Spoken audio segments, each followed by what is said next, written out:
Shadow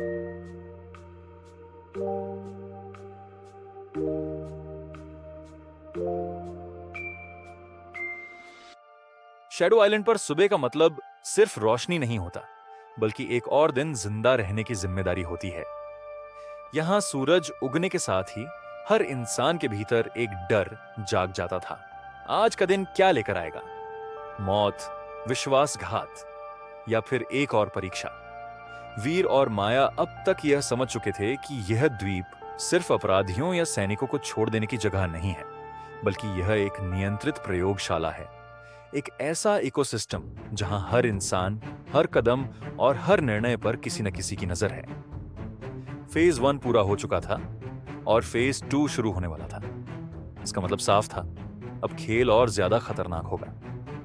जंगल में भोजन पहले से ही कम होने लगा था। पानी के स्रोतों पर छोटे छोटे संघर्ष अब हिंसक झड़पों में बदल रहे थे। हर समूह दूसरे समूह पर शक कर रहा था। शैडो आइलैंड पर भरोसा सबसे कीमती संसाधन था और सबसे जल्दी खत्म होने वाला भी। वीर ने अपने छोटे से समूह को स्थिर रखने की पूरी कोशिश की।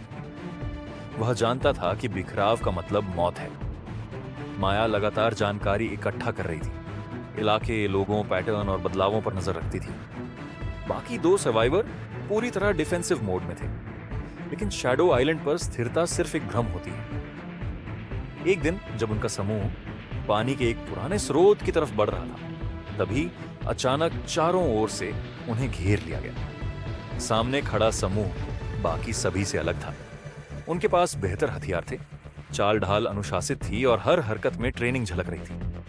उनके नेता की लंबी कदकाठी थी और उसकी बाईं आंख के पास एक गहरा निशान था जो किसी पुरानी लड़ाई की कहानी कहता था। उसने अपना नाम बताया, अरमन। उसकी आवाज में कोई भाव नहीं था जब उसने कहा, हमारे साथ जुड़ो या मर जाओ। वीर ने तुरंत लड़ाई नहीं चुनी। उसे समझ आ गया था कि फेज 2 में सिर्फ ताकत से नहीं, रणनीति से जिंदा रह जाएगा। उसने अस्थायी गठबंधन स्वीकार कर लिया। अरमान का कैंप द्वीप के एक ऊंचे पथरीले प्लेटों पर था। वहां से जंगल का बड़ा हिस्सा साफ दिखाई देता था। कैंप में लगभग 20 लोग थे और सभी प्रशिक्षित लड़ाके लग रहे थे। यहां कोई भी सिर्फ जान बचाने के लिए नहीं जी रहा था। माया ने यह बात तुरंत महसूस की। ये लोग किसी आने वाले बड़े खतरे के लिए तैयारी कर रहे थे। 2 दिन बाद कैंप के ऊपर एक ड्रोन दिखाई दिया।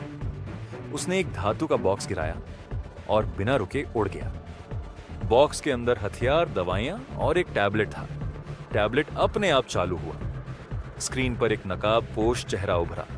आवाज यांत्रिक थी लेकिन स्पष्ट। Welcome to phase 2। Alliances will be tested. Power will decide survival. Hidden zones unlocked. फिर स्क्रीन पर शैडो आइलैंड का नक्शा उभरा, जिसमें कई नए अंडरग्राउंड इलाके चिन्हित थे। माया समझ गई कि द्वीप सिर्फ ऊपर से नहीं, नीचे से भी उतना ही जटिल है। उस रात वीर और माया ने चुपचाप बात की।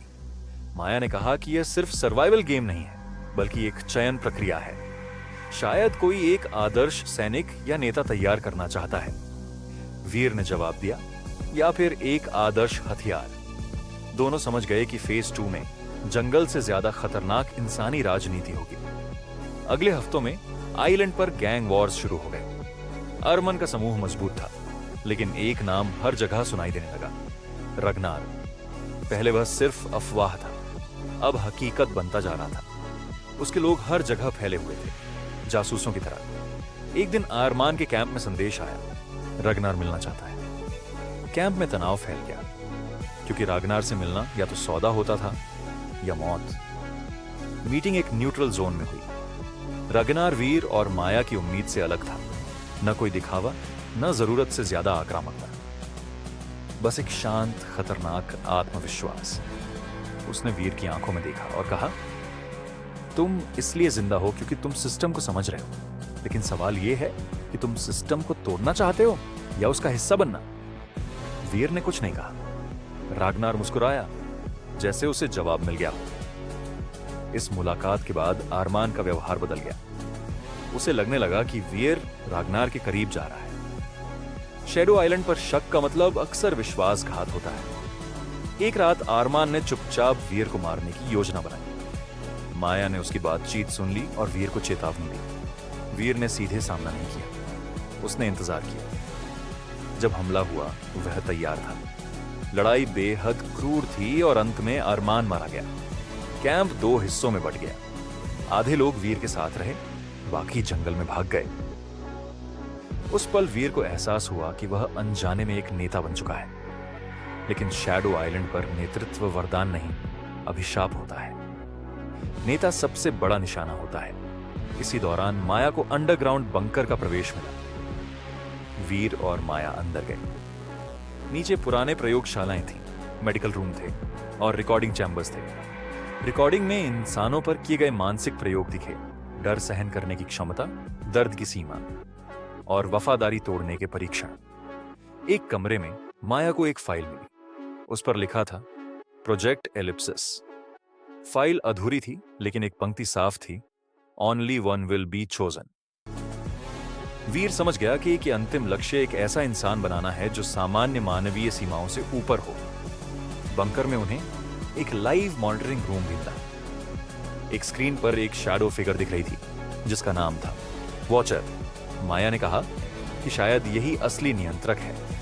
वीर ने कहा, या फिर प्रयोग का रचयिता।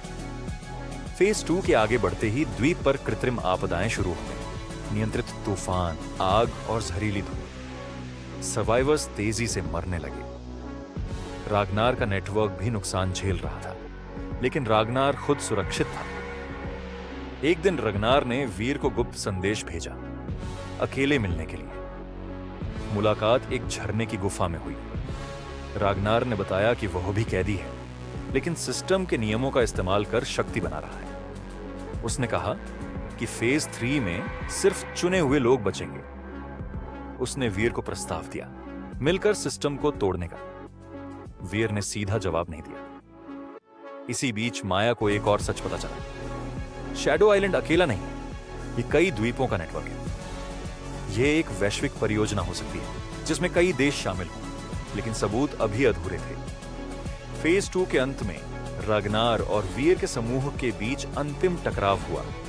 लड़ाई भीषण थी। जंगल का बड़ा हिस्सा जल गया। बहुत कम लोग बचे।